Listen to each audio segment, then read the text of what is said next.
김지의 돌직구쇼에 오신 여러분 반갑습니다. 김지입니다. 저는 오늘도 이곳 광화문 청계 광장에 나와 있습니다. 방송인 로버트 할리 씨가 필로폰을 투약한 혐의로 긴급 체포됐습니다. 로버트 할리 씨 인터넷으로 이 필로폰을 구매해서 투약해 왔던 것으로 드러났습니다. 로버트 할리 씨 경찰 조사에서 대부분의 혐의를 인정한 것으로 현재 취재가 되고 있습니다. 로버트 할리 씨가 언제부터 도대체 왜 마약에 손을 댄 것인지, 그리고 연예계를 중심으로 퍼지고 있는 이 마약, 그 끝은 어디인 건지 잠시 후에 관련된 뉴스 속보 상세하게 여러분께 전해드리겠습니다. 마약 비상입니다. 저는 비가 오나 눈이 오나 매일 아침 이곳에서 여러분을 기다리겠습니다. 김지의 돌직구쇼 지금 라이브로 시작합니다. 잠깐만요.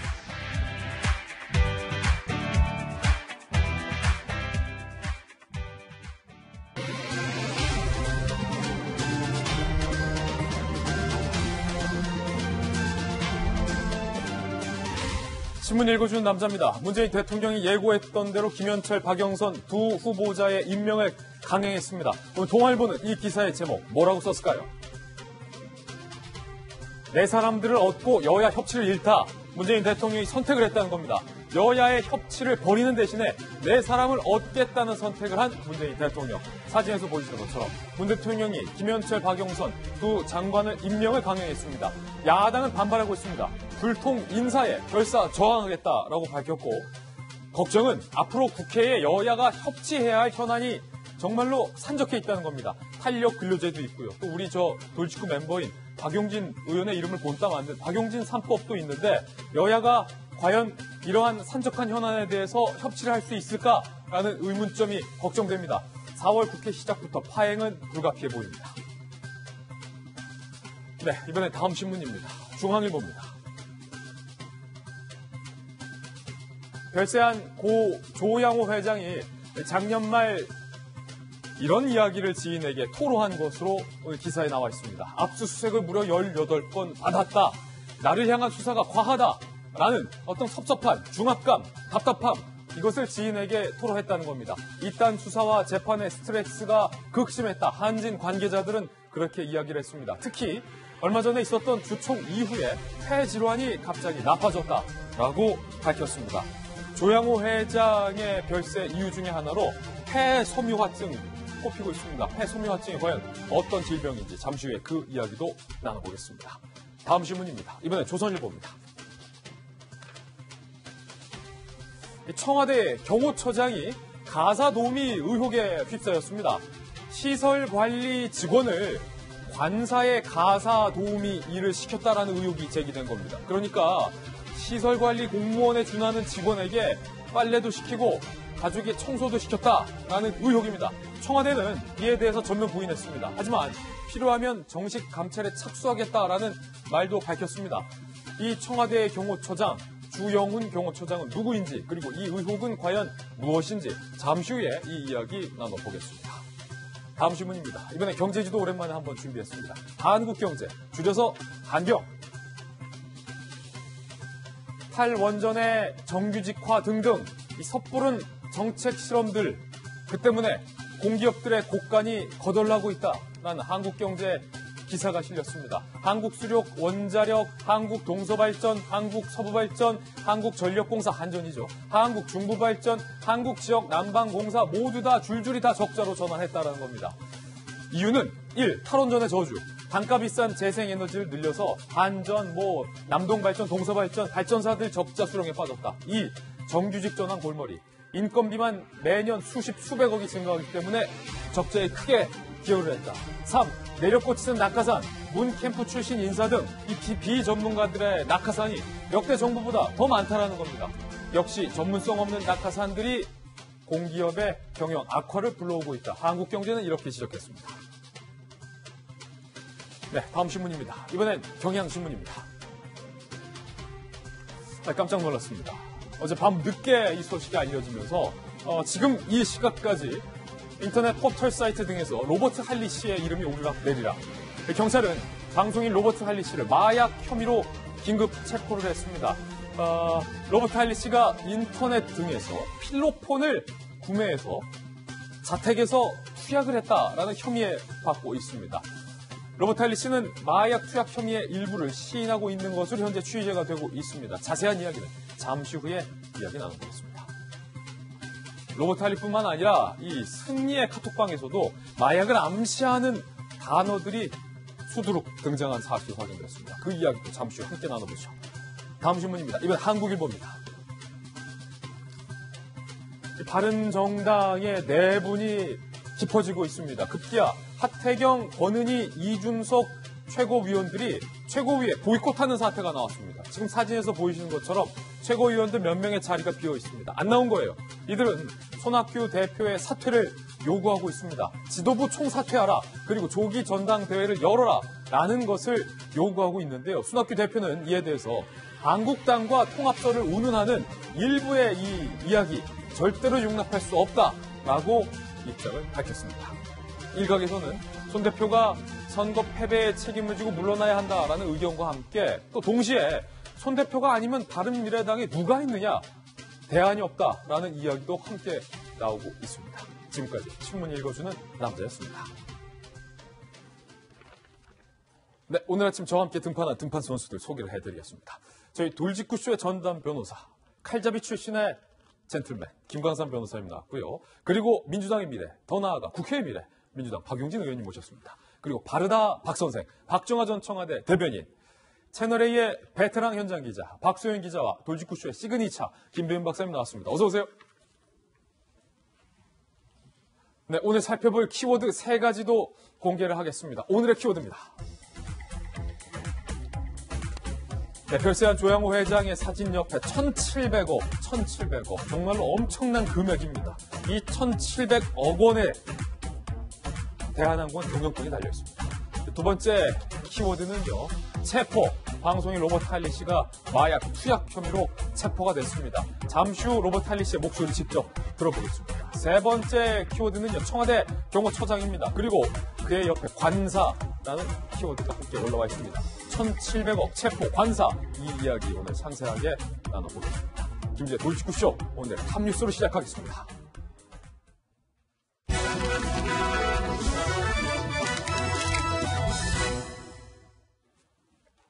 첫 번째 이슈부터 전격 공개를 하겠습니다. 상속세만 1,700억 원. 조양호 회장이 별세를 하면서 상속세를 1,700억 원을 내야 하는 상황에 몰렸습니다. 대한항공의 경영권, 과연 누구에게 돌아갈 것인가? 많은 사람들이 관심을 모으고 있습니다. 조양호 회장이 어제 별세했다는 뉴스 속보 전해드리면서 이 사망 원인에 대한 이야기가 나오면 저희가 보도를 해드리겠다라고 어제 말씀드렸는데, 한진 관계자는 이런 이야기를 기자들에게 했습니다. 한진그룹 관계자예요. 조 회장이 LA에서 폐질환 치료를 받아왔다. 사내 대표이사에서 연임에 실패한 것, 대표이사직이 박탈됐다는 충격과 또 스트레스 등으로 병세가 급격히 악화됐다라고 이야기를 했고요. 폐섬유화증이라는 이야기가 나오고 있습니다. 폐가 점점 딱딱해지고 기능이 떨어져서 결국 호흡 곤란에 이르는 질병이라고 해요. 폐섬유화증. 흡연이 대표적인 원인으로 지목이 되고 있고요. 담배를 오랫동안 피운 중장년층 사이에서 이 폐섬유화증 발병률이 굉장히 높다고 합니다. 호흡곤란, 마른 기침, 체중 감소, 과도한 피로, 근육 관절통, 식욕 부진. 5년 생존율은 43%, 10년 생존율은 15%. 경과가 좋지 않고 증명된 치료 방법도 딱히 없다라는 질병이 바로 이 폐섬유화증. 조양호 회장의 사망 이유 중에 하나가 이 폐섬유화증이라는 이야기가 나오고 있는 이 대목입니다. 박정호 대변인. 네. 폐섬유화증 지병을 앓고 있었던 것인데 이 한진그룹 관계자의 이야기를 들어보니까 특히 대표이사직에서 박탈된 이후 그리고 뭐 부인과 이 딸들의 수사를 보면서 최근 스트레스가 더 극심해져서 이 폐섬유화증, 그러니까 폐가 딱딱하게 굳어지는 것이죠. 이게 더 악화된 것이 아닌가. 뭐 직접적인 원인이 거기 있다고는 할 수 없지만 저는 뭐 충분히 그 영향을 미칠 상황은 있다고 보여지고 있어요. 그러니까 조 회장이 작년 10월에 이제 여러 가지 혐의로 인해서 재판에 넘겨졌는데 불구속 재판에 넘겨졌는데 그때 그 출국 금지 해제 요청을 하면서 미국에 가서 이제 치료를 했고 알고 보니까 저런 일들이 있었던 거죠. 근데 그 당시에 조 회장이 이런 얘기도 했다는 거예요. 그 수사 재판을 받고 있는데 병 핑계 대고 또 회피하려 한다라는 비난을 받기 싫어서 이런 병을 이제 알리지 말아라. 뭐 이런 얘기를 했다는 설도 있어요. 그러니까 이런 거 보면은 그 현재 그 뭐 가족들 여러 가지 뭐 땅콩 해양이나 뭐 물컵 뭐 이런 것들 그 소위 말하는 갑질로 인한 여러 가지 수사 재판 이런 거에 대한 부담이 굉장히 많았었던 거는 많았었던 거는 부정할 수 없는 사실이었던 것 같습니다. 네. 뭐 일부 그 야당 정치인이 뭐 정권의 피해자 혹은 뭐 연금 사회주의 뭐 이런 용어를 쓰면서 네. 조 회장의 부담에 대해서 과격하게 표현하고 있는 것도 있지만 그 부분에 대해서 뭐 전체적으로 저는 동의는 하지 않습니다만 그리고 일부 제가 이렇게 말씀드리면은 뭐 반대하는 분들도 있지만 저는 과연 저렇게까지 몰고 가도 되는 거였나. 그다음에 본인 개인이 저런 지병을 앓고 있으면서 받았던 심적 상황이나 육체적 고통에 대해서 우리가 너무 등한시했던 건 아닌가. 이런 상황도 좀 짚어봐야 될 것 같은 생각이 들고요. 어찌됐건 간에 이런저런 갑질 논란으로 인해서 지탄은 받아야 되지만 그래도 지금까지 대한항공을 만들어 오면서 조 회장이 우리 사회 그다음에 우리 경제에 공헌했던 점은 분명히 우리가 공으로 인정해 줘야 되는 측면도 있다라는 말씀 좀 드리고 싶습니다. 여기서 그래서 과연 우리 국민연금이라는 공적 자금이 저렇게 쓰여져도 되는지에 대한 궁금증 그리고 저렇게 이제 기업인들이 한두 번 가시고 나면 과연 우리 경제 손은 누가 키우나라는 궁금증은 여전히 좀 남아 있습니다. 박정화 대변인이 말했던 이 수사에 대한 극심한 스트레스가 질병을 악화시켰다. 이 한진그룹이 과연 얼마만큼의 수사를 받아왔는지 숫자들이 조금 나와 있습니다. 수사기관, 국민연금 등 한진과 전방위 압박. 지난해 1년간 검경 등 11개 기관이 이 대한항공과 한진그룹 일가, 조양호 회장의 일가족을 조사를 해왔고 조 회장 부부는 14차례 포토라인에 섰고 18차례 압수수색을 받았다. 그러니까 11개 기관이 수사를 했고 14차례 포토라인에 섰고 18차례 압수수색을 했다. 5차례 구속영장이 청구됐고 모두 기각이 됐다. 그리고 그 절정은 국민연금의 어떤 선언으로 사내 이사직에서 박탈된 것이 절정에 이르렀는데 박수영 기자, 조 회장이 지난해 지인에게 뭐 좀 답답하다 토로한 것이 있었다면서요? 네, 그렇습니다. 지난해 연말에 지인들과 식사 자리를 가졌는데 그 자리에서 압수수색을 18번 받았다라고 얘기를 했고요. 그 지인의 얘기가 얼굴 보니까 넋이 나간 느낌이었다 이렇게 얘기를 했다는 거예요. 조 씨 일가의 잘못은 차치하고 인간 조약으로서 어떤 느낌이었을까를 좀 생각해 보면 이 압수수색이라는 게 한 번이라도 당한 사람 얘기를 좀 들어보면요. 정말 그 스트레스가 어마어마한 것 같아요. 어쨌든 압수수색을 할 때 실패를 하면 안 되니까 보통 사람이 집에 있을 때 가야 되거든요. 그러니까 보통 새벽에 이제 검찰이 갑니다. 새벽에 가서 무방비 상태에서 집을 이제 다 뒤지죠. 속옷이 들어있는 옷장 그리고 서랍장 이런 거 다 열어서 뒤지고요. 또 애들 방까지 들어가서 애들 참고서 같은 것도 다 뒤집니다. 거기에 뭔가를 끼워놨을 수도 있잖아요. 그러니까 다 뒤지고 핸드폰까지 다 검사를 하고 이런 상황이 벌어지니까 본인 자신뿐만 아니라 이 가족들의 사생활까지 다 까발려지는 그런 상황이 빚어지는 거죠. 그러니까 본인의 혐의뿐만 아니라 가족들 보기도 너무 민망한 상황이고 너무 미안한 상황이고 이런 상황들이 굉장히 큰 스트레스로 작용한다라고 거의 대부분이 얘기를 하거든요. 그런데 그런 압수수색을 18번 받았다는 것은 그 스트레스가 좀 어땠을까를 좀 짐작해 볼 수 있고요. 그리고 아까 포토라인 얘기를 했는데 지금 이명희 이사장 아무래도 필리핀 가정부를 여권을 빼앗았다 이런 얘기도 있었고 혐의도 있었고요. 그리고 폭행을 했다 이런 얘기도 있었죠. 이 이명희 이사장뿐만 아니라 조현민 전 전무 물컵 갑질 논란에 휩싸인 조현민 전무 거기다가 조현아 이 부사장까지 다 이 일가족 그리고 본인 스스로도 지금 포토라인에 14번이나 선 상황이잖아요. 포토라인에 서는 것도 굉장히 큰 스트레스입니다. 잘잘못을 떠나서 어떤 사건으로든 이 포토라인에 서는 것만 좀 빼달라라고 얘기하는 사람들이 굉장히 많거든요. 그런데 이 포토라인에 14번 섰다는 것도 가족이 다 섰다는 것도 굉장히 좀 스트레스였을 거고요. 실제로 정관계 인사들의 얘기를 좀 들어보면 조양호 회장이 막내딸인 조현민 전 전무가 포토라인에 섰을 때 굉장히 가슴 아파했다. 가장 가슴 아파했다라는 말까지 들리고 있거든요. 이런 전 과정이 좀 스트레스를 굉장히 키우지 않았나라는 생각이 듭니다. 특히 이제 물컵 갑질 의혹을 받고 있었던 조현민 전 전무가 수사를 받았을 때 조양호 회장 막내딸이기 때문에 가장 가슴이 아팠었다. 홍준표 전 대표는 이런 말도 했습니다. 국민들의 노후를 보장하라고 맡긴 국민연금을 기업 빼앗는 데 사용하여 연금 사회주의를 추구하던 문 정권의 첫 번째 피해자가 영면했다. 조양호 회장의 명복을 빈다. 박용진 의원님, 예. 홍준표 전 대표가 이런 얘기했는데 어떻게 보십니까? 공부를 많이 안 하신 티가 너무 나는 거죠. 아, 홍준표 전 대표가? 예. 그 국민연금을 기업을 뺏는 데 사용했다라고 하는 표현 자체도 납득이 되질 않고요. 국민연금이 그 이른바 사회복지기금이 아니에요. 국민들의 노후자금입니다. 그래서 저거는 투자를 해서 이익을 남겨야 됩니다. 근데 국민연금이 아무런 의결권을 행사하지 않고 있어서 노후자금에 어떤 손실을 입힌다거나 이렇게 됐을 때 그 책임 누가 질 거예요? 네. 그래서 스튜어디스 코드라는 걸 도입을 해서 어떤 사회적 가치나 이런 것들을 다 실천할 수 있도록 국민연금의 의결권 행사를 하도록 하는 기준들이 마련했는데 우리나라에 도입된 스튜어디스 코드는요 아주 낮은 수준의 것들입니다. 그래서 스튜어디스 코드는 글로벌 스탠다드입니다.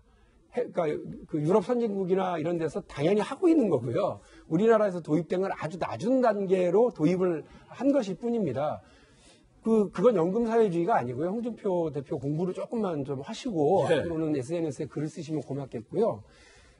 일단 돌아가신 분의 명복을 빌고 또 그분께서 그동안 우리 경제에 여러 가지로 역할을 하시는 것에 대해서는 우리가 다시 한번 돌아볼 필요는 있겠다는 말씀을 드립니다만 우리가 지금 얘기하고 있는 이 고 조양호 회장과 관련된 내용들은 사실은 좀 반사회적인 경우들이 많아요.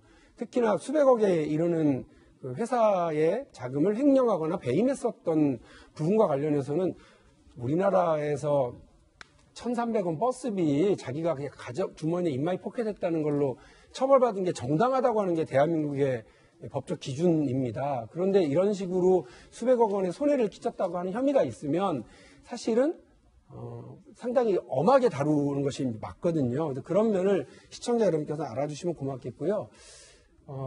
특히나 그 조현민 전 이사의 경우인데요. 진에어가 원래 대한민국 항공사잖아요. 대한민국 항공법에 의하면 외국인은 이사가 될 수 없습니다. 예. 그래가지고요, 진에어가 하마터면 조현민 전 전무가 이사로 등록을 했는데 외국인인 게 확인이 돼가지고요.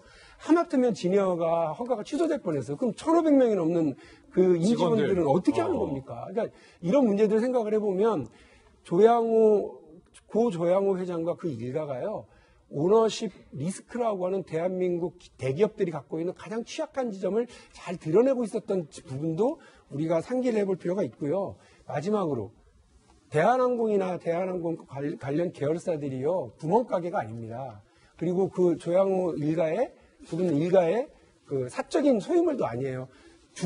주식을 투자한 주주들의 공동의 자산이기 때문인데요. 여기에 주총에 그 건강 상태가 안 좋으신 분이 다시 대표이사를 하겠다고 나오신 그걸 주변에서 아무도 말리지 않았다고 하는 것도 저는 사실은 사후적인 일입니다만 납득은 잘 되지 않습니다. 이제 많은 사람들이 궁금해하는 건 대한항공의 경영권 과연 제대로 잘 승계가 되겠느냐라는 부분입니다. 경영권이 넘어갈 수도 있다는 얘기가 오늘 제기됐습니다. 자, 지금 조양호 회장 측의 어떤 주식 지분과 또 반 조양호 회장 측의 주식 지분이 이렇게 역전될 수도 있다는 얘기가 나오고 있어요. 예컨대 상속 후에 상속세가 1,800억 원인데 주식을 팔아서 이 1,800억을 납부했을 때 조양호 회장 측이 갖고 있는 지분은 19.09%로 줄어들고 대신에 이 반 조양호 회장 측 그리고 여기에 국민연금까지 가세할 경우에 20.81%. 그러니까 오히려 조양호 회장의 자녀와 부인들이 갖고 있는 주식 지분보다 반 조양호 회장 측의 지분이 역전될 수가 있다는 거예요. 그러니까 이런 사실 때문에 대한항공의 조양호 회장이 생전에 굉장히 큰 스트레스를 받지 않았을까라는 생각이 드는데요. 적에게 보이게 되는 강성부 펀드라는 곳에 좀 주목할 필요가 있습니다. 그러니까 강성부 대표가 운영하고 있는 일명 행동주의 펀드인데 과거 강성부 대표가 어떤 얘기를 했냐면 국내 기업 경영 개선에 매개 역할을 하겠다고 얘기를 합니다. 그러니까 말 그대로 대기업의 지배구조를 개선하기 위해서 이렇게 펀드의 역할들을 하게 되는 건데요. 저기에 가지고 있는 지분과 국민연금의 지분을 더하게 된다면 상당한 양의 포션을 차지할 수 있다라고 볼 수가 있는 것이고요. 지금 대한항공의 문제는 조양호 회장이 전혀 지분 상속에 대한 승계 절차 없이 사망 사형에 들어갔기 때문에 여기에 대해서 내야 될 상속세만 1,700억에서 1,800억에 달한다는 겁니다. 그렇다면 이런 상속세를 실질적으로 마련하기 위해서 일부 지분을 매각해야 되는데 그런 과정 속에서 이 지배구조에 대한 여러 가지 가치가 하락될 수 있다라고 하는 전망이 나오는 것이고요. 더 하나 우리가 좀 주의 깊게 봐야 되는 건 지금 현재 3남매가 있지 않습니까? 예. 조현아 전 부사장 같은 경우는 우리 국민 모두가 아는 땅콩회항 사건이 연루가 돼 있고 조현민 전 전무는 물것 갑질 사건 그리고 방금 전에 얘기했던 진해와 관련된 문제들이 있기 때문에 실질적인 경영이 가능한가라고는 의문이 있습니다. 여기에 조원태 사장이 현재 대한항공 사장으로서 일부의 역할들을 하고 있습니다만 여전히 경영에 대해서 확실한 가능성들이 점쳤냐라고 하면 여기에 대해서 의문을 표하는 사람들이 많거든요. 조양호 회장의 사망과 함께 상속이 이루어지게 되는데 3남매에서 조원태 사장에게 몰아주는 상속이 진행될 것인지도 여전히 결정된 바가 없습니다. 자녀들 사이에 어떤 그 승계를 두고 싸움이 있을 수도 있다. 이미 대한항공에서는 조양호 회장이 대한항공에 대한 경영권을 가지면서 이 4형제가 이 대한항공, 그러니까 한진에 관한 여러 가지 그룹들을 서로 나눠갖게 되는데요. 이 한진에 대한 중공업 그리고 한진해운 금융에 대한 여러 가지 내용들을 나눠 가졌지만 그 이외에도 형제 간의 갈등들이 증폭돼서 한번 형제난이 일었던 적이 있습니다. 따라서 이런 부분들을 보건대 지금 대한항공에 대한 지배구조를 가지고 가족 내부의 갈등들을 해결할 수 있는 거지 이 가족 내부의 갈등을 넘어서 외부에 대한 경영권 간섭으로부터 피할 수 있는지도 앞으로 굉장히 중요한 대목으로 보입니다. 조양호 회장의 별세 이후에 남은 이야기들에 대해서 전해드렸습니다. 이번엔 저희가 준비한 두 번째 이슈를 공개하겠습니다. 방송인 로버트 할리 씨가 마약 투약 혐의로 전격 체포됐습니다. 자택에서 필로폰을 투약한 사실을 경찰이 확인을 했습니다. 로버트 할리 씨의 이야기 직접 들어보시죠.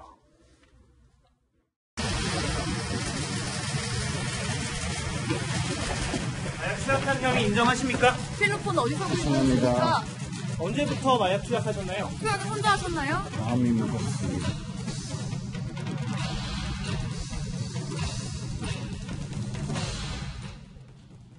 네, 이 로버트 할리 씨가 자택에서 필로폰을 계속해서 투약을 했다라는 사실에 대해서 죄송하다라고 조금 전에 이야기를 했는데 일단은 박수영 기자, 네. 로버트 할리 씨가 아니 어떻게 이 마약에 손을 댔고 사실 뭐 언제부터 마약을 해왔는지 그리고 어디서 이 마약을 구매한 겁니까?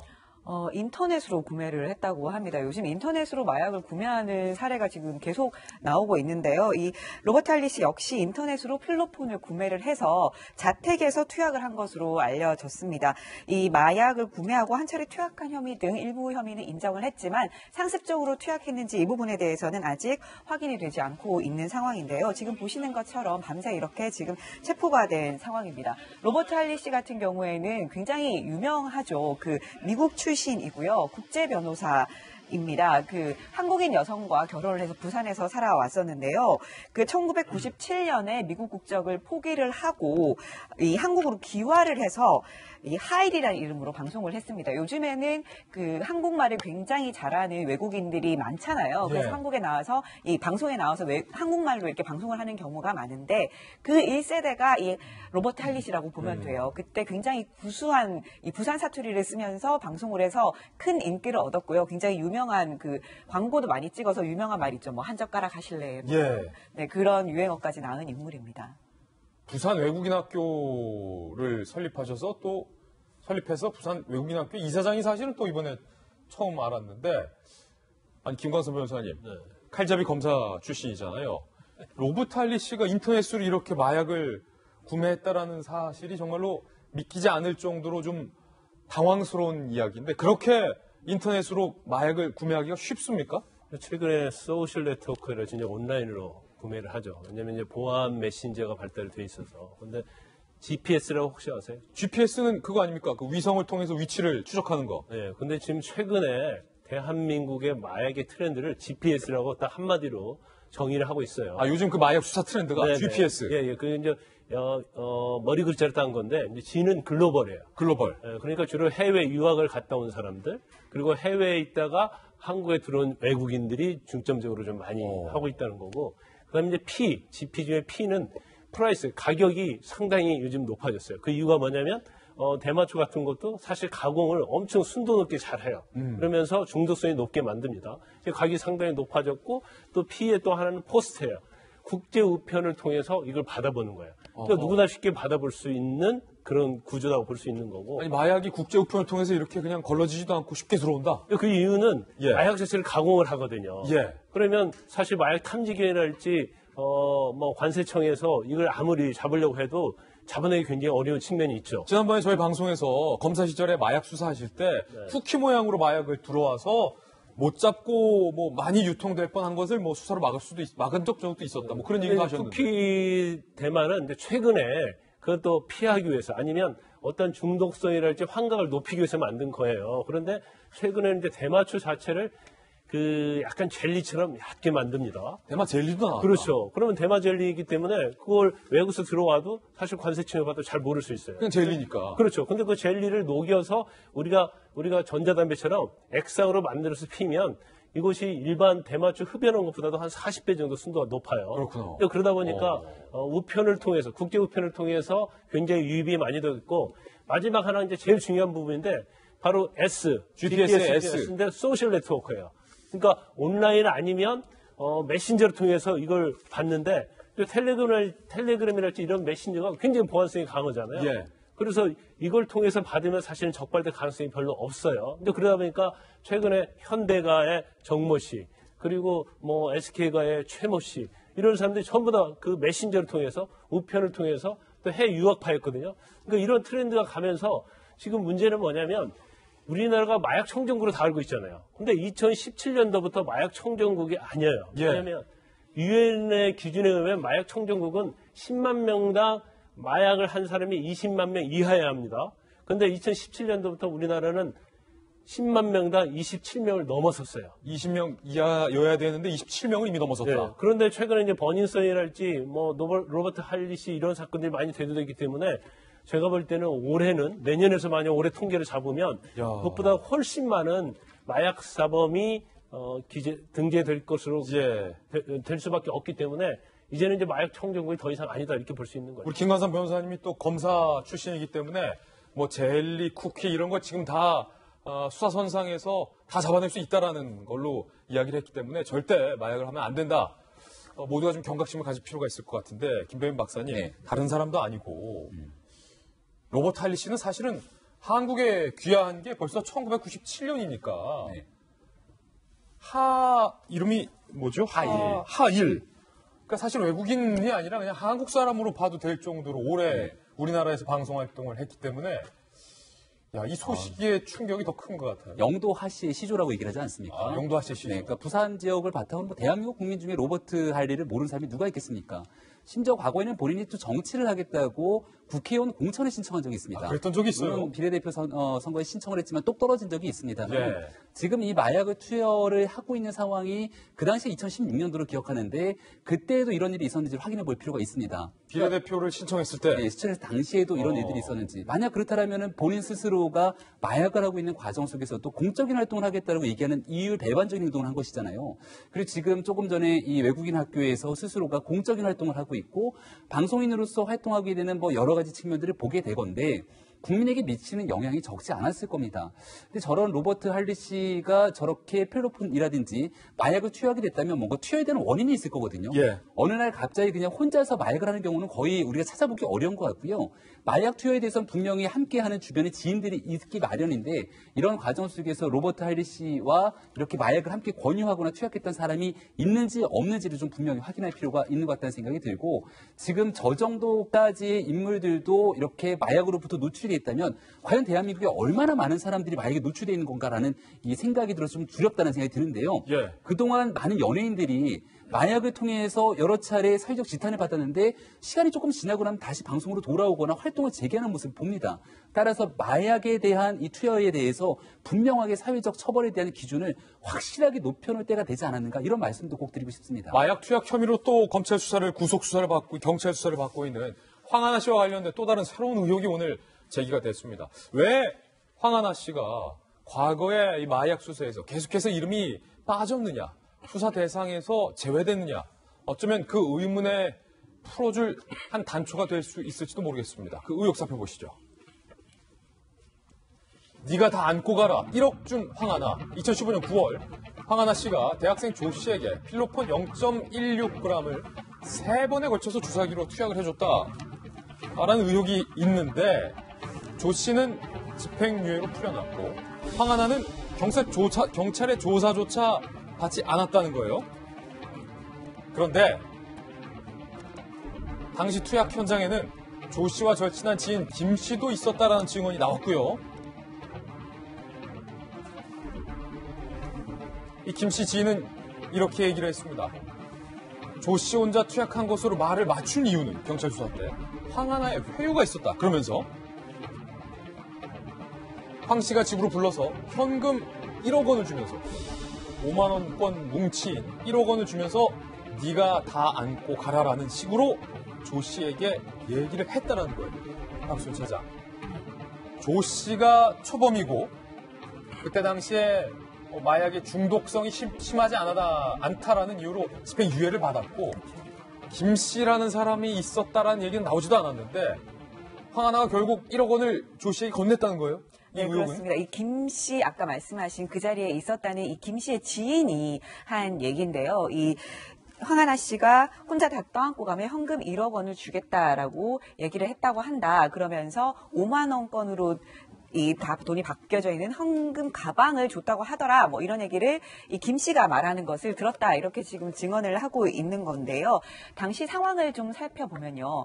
이 황하나 씨 같은 경우는 2011년에 이미 이 대마초 흡입으로 이 검찰의 기소유예 처분을 받은 상황이었습니다. 따라서 이번에 마약 사실이 걸리면 이 중벌을 받을 수밖에 없는 상황이었던 거죠. 그러니까 아마 이렇게 1억 원을 주면서 네가 다 떠안고 가라라고 얘기한 것이 아닌가라는 추정이 가능하고요. 그리고 아까 말씀하신 것처럼 지금 상황에서 분명히 이 대학생 조 씨가 이 황하나 씨로부터 마약을 샀다 이렇게 얘기를 하지 않았습니까? 샀고 그게 또 판결문에 나와 있는 상황이었음에도 불구하고 이 황하나 씨가 조사를 받지 않았던 부분에 대해서 어느 정도 좀 해명이 되는 부분이 아닌가 이런 추정이 가능합니다. 지금 이 조 씨가 또 이 과거 버닝썬 이문호 대표의 연인으로 또 TV에 출연했던 적도 있었다면서요? 네, 그렇습니다. 이 조 씨에 대해서는 좀 여러 가지 얘기가 나오고 있는데요. 2011년에 이문호 대표와 사귀는 사이다라고 방송 출연을 한 적도 있었고요. 일각에서는 뭐 연애 활동도 했던 사람이다라는 얘기가 나오고 있습니다. 예. 대학생 조 씨가 평소 지인에게 황하나로부터 5만 원권으로 1억 원이 담긴 가방을 받았다라는 얘기도 나오고 있는 상황인데 김광산 변호사님, 이 의혹이 사실이라면 이 1억 원의 효과가 결국 그 안에 또 다른 김 씨라는 공범이 있었다라는 사실조차 경찰 조사에서 부각되지 않고 황하나도 결국 빠지게 하는 결론으로 이르렀다. 뭐 이렇게 봐도 되는 겁니까? 사실이라면? 그렇죠. 아니, 저는 개인적으로 사실 가능성이 높다고 봐요. 왜냐하면 이걸 거짓으로 지어낼 가능성은 별로 없다. 왜냐하면 그렇게 거짓을 지어내서 얻을 수 있는 게 뭐가 있겠습니까? 그러면 경찰이 오히려 지금 조사도 하지 않고 그냥 입건만 한 상태에서 검찰에 보내버렸잖아요. 그러면 저것도 알고 있었음에도 불구하고 직무를 유기한 것이 아니냐 이렇게 볼 수가 있고, 그다음에 가장 의혹이 되는 부분은 이거예요. 그 당시에 0.16g을 투약을 조모 씨한테, 대학생 조모 씨한테 투약을 했다고 하는데 0.16g 투약하면 치사량입니다. 일반적으로 그렇죠. 0.05g씩 세 번에 한 번 할 때 0.05g을 해야 하는데 지금 나와 있는 것은 몇 시간 안에 0.05g씩 세 번을 갖다가 투약을 해줬다는 거예요. 그렇다고 한다면 이건 분명히 그 자리에 3-4명이 있었다. 다른 사람이 있었다는 얘기군요. 그렇죠. 그러니까 마약을 수사를 해본 사람이라면 이건 도저히 그게 불가능하거든요. 그러면 당연히 그 자리에 있었던 바로 황하나 씨도 마약을 투약한 걸로 볼 수가 있음에도 불구하고 이런 것들이 부분에 대해서 되지 놓쳤다는 거네요. 그렇죠. 안 했거나 단순히 제3자로부터 마약을 전달하는 걸로 해서 혐의 자체가 굉장히 가벼워지는 그런 형식으로 수사를 했기 때문에 지금 굉장히 의혹이 되고 지금 경찰에서 다시 수사를 하고 있습니다만은 이 부분도 사실은 그 어떤 여러 가지 어떤 그 팩트를 체크해 보면 이건 분명히 경찰에서 의도적으로 봐준 것이 아니냐 이런 의혹을 지워버릴 수가 없어요. 그런가 하면 이게 또 다시 승리 씨, 정준영 씨 이야기로 귀결이 됐는데 승리와 정준영 등등의 이 단체 카카오톡 대화방에서 마약을 지칭하는 은어들이 여러 개 나왔다는 경찰 관계자의 이야기를 저희가 오늘 접해 들었습니다. 바로 이런 식입니다. 자, 오늘 고기 먹을래? 오늘 캔디 먹자. 여기서의 고기와 캔디가 그냥 고기와 사탕이 아니라는 거예요. 마약 수사를 자주 했던 경찰 관계자들 사이에서 고기, 대마초를 뜻하는 은어, 캔디, 엑스터시 합성 마약을 뜻하는 은어다. 그런데 이들 카톡방에서 이런 얘기도 있습니다. 급기야 마약 검사를 피하는 방법까지 공유했다라는 이야기가 나왔습니다.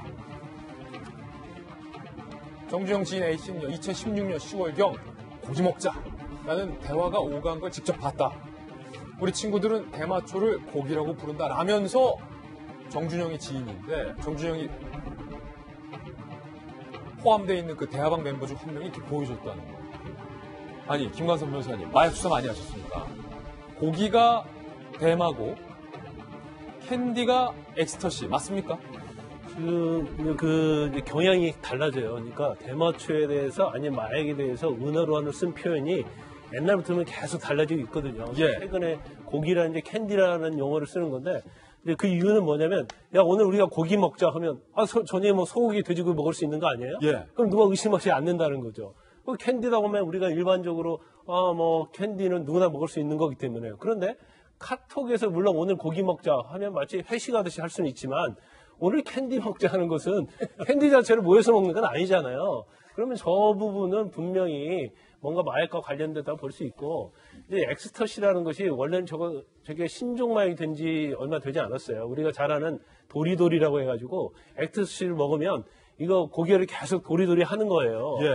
그래서 특히 태국에서 굉장히 그게 유행을 했다가 한국에 돌아온 건데 그 한국에서도 전에 엑스터시가 정식 신종 마약으로 지정이 안 됐을 때는 강남에 클럽 가면 다 도리도리를 하면서 춤을 춘다는 거예요.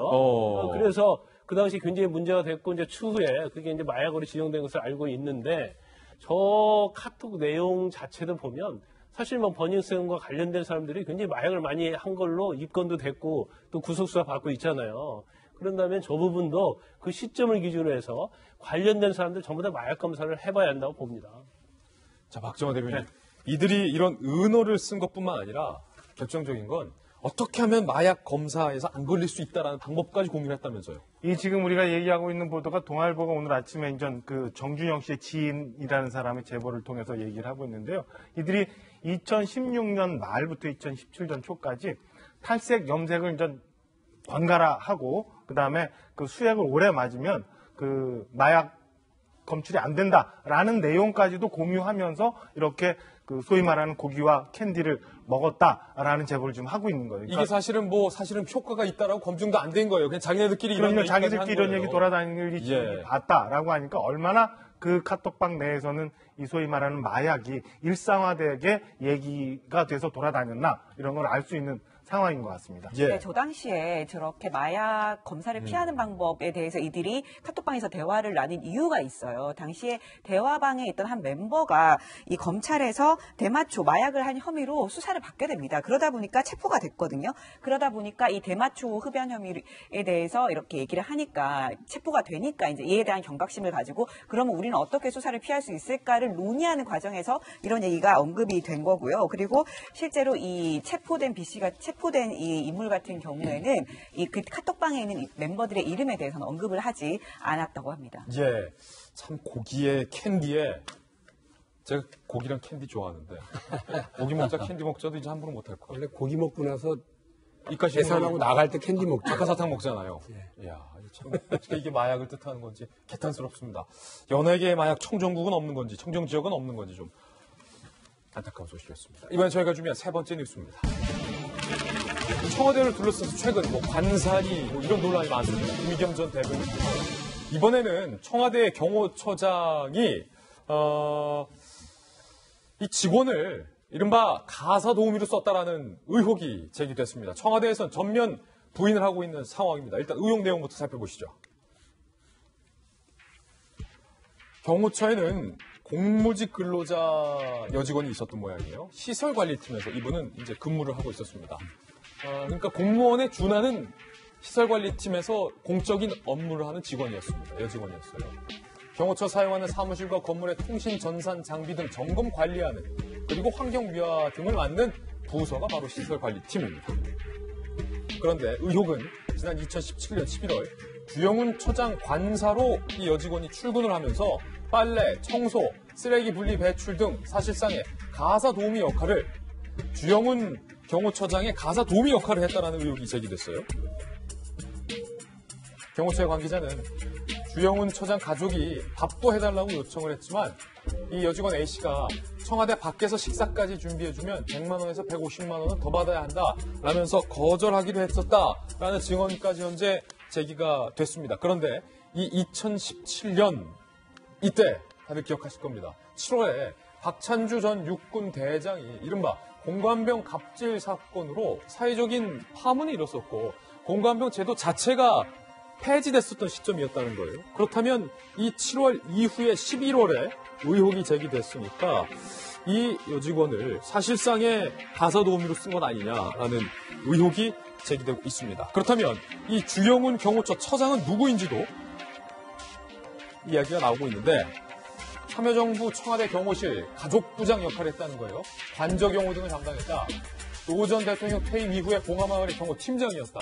노 전 대통령 서거 후에 권양숙 여사의 비서실장을 했었고 2017년 5월에 청와대 경호처장으로 임명이 된 바 있습니다.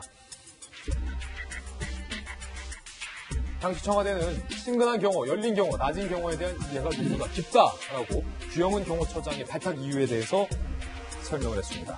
이거는 청와대에 계셨던 분에게 일단 먼저 이야기를 해봐야 될 것 같은데 잠시 후에 청와대 해명도 저희가 한번 소개를 하겠는데 일단은 제기된 의혹에 대해서 개연성에 대해서 어떻게 보십니까? 저는 충분히 있었을 수 있는 일이라고 보여지고요. 그다음에 조금 이따 저희가 소개하겠습니다만 청와대가 필요하면 조사하겠다라고 하는데 그 필요한 게 아니라 지금 당장 확인해서 국민들한테 알려줘야 될 거라고 보여집니다. 그러니까 그 경호처장의 관사는 국민 여러분 아시는 것처럼 이게 그 청와대 앞에 본수대 인근에 있는데 그 일반적인 2층 양옥집이에요. 그러니까 청와대가 해명하는 것처럼 1층은 무슨 그 회의실 공간으로 썼기 때문에 공적 공간이다라고 얘기하는 게 참 말이 안 되는 게. 그러면 청와대 해명 한번 보고서 이야기 이어갈까요? 그러시죠. 청와대 해명입니다. 사실이 아니다. 밥 해달라 요청도 해당 직원이 빨래를 한 일도 없다. 그러면서 해당 직원이 경호처장 관사에 출입한 것은 맞다. 관사 1층에 있는 회의실 등을 청소하기 위한 것이었다라는 해명이 지금 나왔어요. 그 1층이라는 게 사실을 아는 것처럼 2층 양옥집에 1층은 거실과 주방 등이 있는 그런 상황이고 2층이 이제 가족들이 쓸 수 있는 침실들이 있는 공간이에요. 그러니까 말하기에 따라서 1층이 회의실이라고도 할 수 있는 거고 1층이 거실이라고도 할 수 있는 거예요. 그냥 우리 일반적인 그 주택처럼 뭐 거실 있고 주방 있고 뭐 그런 주택 형태다. 그런 거죠. 그걸 어떻게 공적 공간이라고 분리해서 얘기할 수 있는지 저는 청와대 해명이 이번뿐만 아니라 건건이 왜 저렇게 맨날 갈라치기만 하려고 하는지 잘 모르겠어요.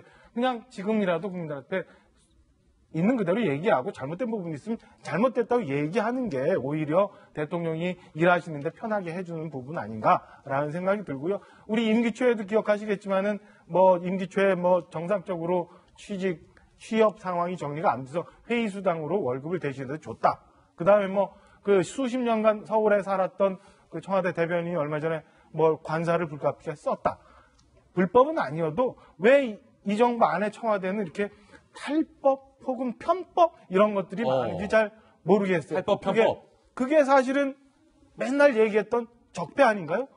적폐는 그런 거지 이제 그런 적폐 찾아내서 없애기로 했던 정부니까 그런 것들은 없앴어야 되는데 아직도 저런 일들이 있으니까 국민들이 의혹이 어린 시선으로 쳐다보는 거고 그에 대해서 청와대는 의혹을 말끔히 좀 해소해줘야 국민들이 믿을 수 있는 것 아닌가 이런 생각이 듭니다. 지금 청와대는 빨래는 안 했다. 그리고 관사 1층의 회의실은 청소했다라고 얘기했는데 우리 박정아 대변인 이야기는 내가 청와대에 있어봐서 아는데 그 회의실이라는 것이 그냥 2층 일반 가정집의 거실이다.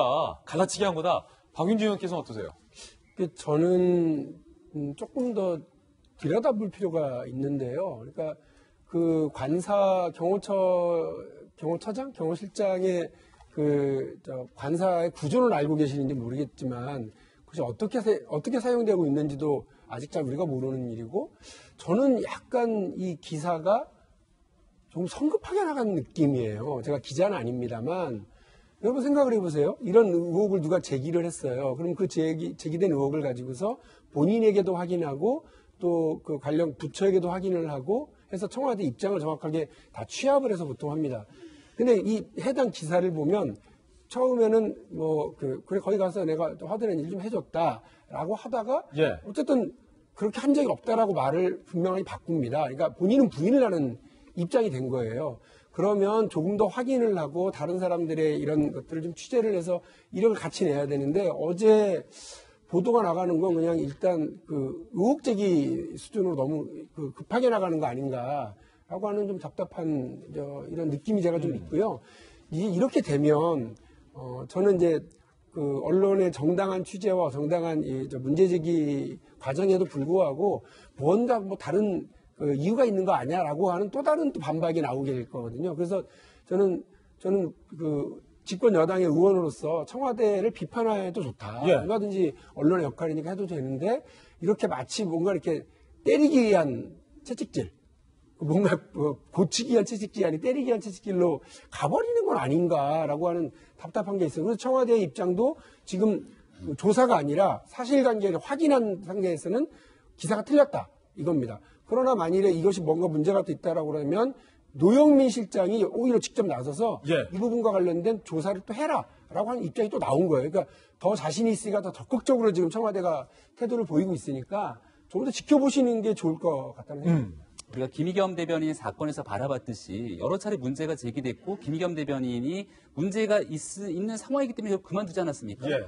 그럼에도 불구하고 결과적으로 청와대에서 큰 문제가 없다라고 해명이 나오게 되는 모습을 보면서 청와대는 그때도 네. 문제 없다고 하지 않았느냐? 그때도 문제 없다고 했고 나오고 난 뒤에도 특별한 문제가 없다고 그러고 대출에도 문제가 없다고 얘기를 합니다. 그 부분도 이제 더 짚어보게 되면 대출에 문제가 있는지 없는지 확인이 가능하겠죠. 대한민국에서 가장 강력한 권력을 쥐고 있는 곳은 청와대입니다. 언론 입장에서는 제가 봤을 때 조선일보 기사를 꼼꼼하게 읽어봤는데요. 여기에 대한 해당 가사 도우미 활동을 했다라고 하는 직원의 인터뷰도 두 차례 입장의 변화를 실었고 여기에 대해서 청와대 경호처 직원의 여러 곳의 인터뷰까지 실어가면서 충분히 제기할 수 있는 의혹을 제기했습니다. 이런 의혹을 제기했으면 이 의혹에 대해서 응당 해명과 대답을 해야 되는 책임은 그 다음은 청와대에 있는 거겠죠. 지금까지 주영훈 처장에 대한 제대로 된 해명을 사실은 여러 경로를 통해서 나오긴 했습니다만 명쾌한 해명이다라고 판단이 되지는 않는 상황이다 말씀을 드리고 싶고요. 본인의 직접적인 해명은 아직 없어요. 네, 그리고 이 박찬주 대장이 공감병 갑질 이야기를 했는데 공감병이라고 하는 제도는 우리가 모두 군대 다녀서 알지만 군에서 사실상 이 군 지휘관들에 대해서 공감병으로 파견 가서 생활했는데 그러한 갑질 더 이상 하지 말라고 이야기를 했던 게 이 정부입니다. 그게 바로 지난 여름이었고 그리고 나서 이뤄진 문제이기 때문에 더 크다고 얘기 드릴 수 있는 것이고요. 저는 이 문재인 정부가 2017년 5월 달에 대통령 취임하고 나서 처음으로 했던 얘기 중에 굉장히 귀에 울림이 있었던 대화가 있었어요. 예. 대통령의 식비와 생활비는 우리 돈으로 내겠다. 그렇죠. 특수활동비를 절약하기 위해서 우리 이런 걸 사는데 심지어 1,000원샵까지 가갖고 물건을 산다는 얘기를 한 적도 있었습니다. 그 정도로 국민에게 폐가 되지 않는 상황에서 우리의 일과 공적인 일을 구분하겠다고 얘기를 한 겁니다. 관사 생활하는 과정 속에서 박정화 대변인이 정확한 지적을 해주셨는데 여기에 대해서 이렇게 관사를 제공하게 되는 건 대통령 지금거리에서 한 채의 경우에 흔들림이 없으라는 이유로 관사를 제공한 겁니다. 근데 그 안에서 가족들이 함께 생활하지 않습니까? 함께 생활하는 과정에 지금 제기되는 의혹처럼 빨래도 하고 청소도 하고 이야기들이 전해졌다면 이건 그동안 이 정부가 해왔던 얘기랑 전혀 결이 다른 이야기거든요. 과연 지금 제기되고 있는 의혹 중에 무엇이 사실인지를 해명할 책임이 이제 청와대로 돌아갔기 때문에 진실을 밝혀줄 의무가 저는 청와대에 있다고 생각합니다. 예, 이쯤 되면 그 경호처장의 관사가 어떤 구조로 되어 있는지를 일단 청와대가 먼저 공개되는 선 안에서 공개를 할 필요가 있어요. 정말로 공적인 장소에 회의실이 사무실처럼 따로 있어서 이 여직원이 그 회의실, 공적인 공간만을 청소한 것인지 아니면 회의실, 거실 구분 없이 일반 주택처럼 돼 있는데 회의실이라고 명명을 한 것인지에 대한 부분도 이쯤 되면 청와대가 이 부분에 대한 해명이 나와야 될 것 같습니다. 이번엔 저희가 준비한 다음 순서입니다. 취재 수첩 Y가 준비되어 있습니다. 오늘은 과연 어떤 사건이 준비되어 있을지 저와 함께 이동하시죠.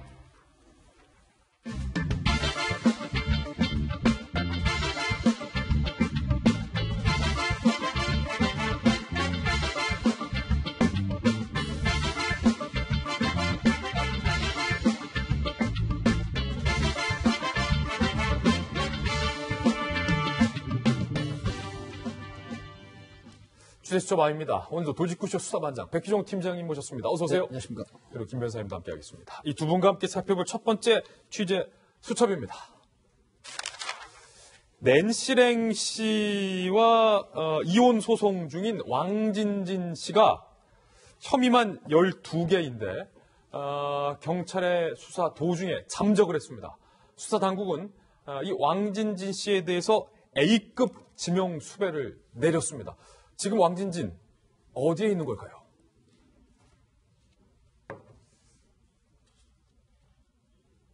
혐의만 12개 왕진진 잠적 A급 지명 수배. 잠시 후에 김강삼 변호사님 통해서 얘기 들어보겠지만 A급, B급, C급이 있나 봐요. 지명 수배. 2017년 12월 왕진진 낸시랭과 결혼 발표 이후에 왕진진의 전과가 알려지자 공동 기자회견 등을 통해서 해명을 해왔지요. 하지만 지난해 10월 결국 10개월 만에 파경을 맞게 되는데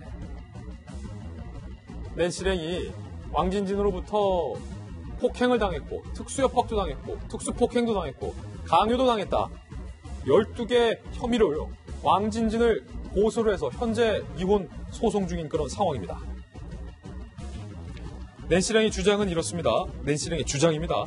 결혼 생활 중 폭력을 가했으며 파경 후에도 휴대전화 등을 통해 하루 100건씩 협박과 욕설을 했다. 부부관계를 담은 동영상과 사진을 보내는 등 리벤진 포르노 협박도 가했다. 결국 검찰이 지난달 왕진진에게 구속영장을 청구했는데 영장 실질심사를 바로 앞두고 이 시점이 중요합니다. 실질심사 앞두고서 잠적했다는 거예요. 그래서 검찰은 현재 A급 지명수배를 내린 상황인데요. 체포영장이나 구속영장이 발부된 피의자가 사라졌을 때 내려지는 수배입니다. 발견 즉시 체포가 가능한 상황인데 이 이야기 수사통인 배치명을 통해서 좀 얘기 먼저 들어보겠습니다. 현재 경찰도 수사를 하고 있을 텐데 어디에 있을까요, 왕진진? 왕진진 씨가 지금 낸시랭하고 결혼한 지 한 8개월 만에 이제 파경을 맞았죠. 예. 그런데 지금 전해진 걸 보면 12가지 혐의라고 하는 부분이 정말 참혹해요. 왜 그러냐면 방금 말씀하셨지만 집안에서 이제 흉기나 도구를 가지고 휴대하고서 때려서 상해를 입히고 또 협박을 합니다. 그리고 부부 관계 때 이제 몰래 카메라로 이걸 촬영을 해서 몰래 찍었다. 예, 그 다음에 내 말을 안 들으면 이걸 모두 유포 퍼뜨리겠다. 이제 이런 협박. 그러니까 여성으로서 정말 참을 수 없는 그런 피해를 계속해서 이제 줬다고 이렇게 지금 낸시랭 씨가 주장해서 고소장을 접수를 했거든요.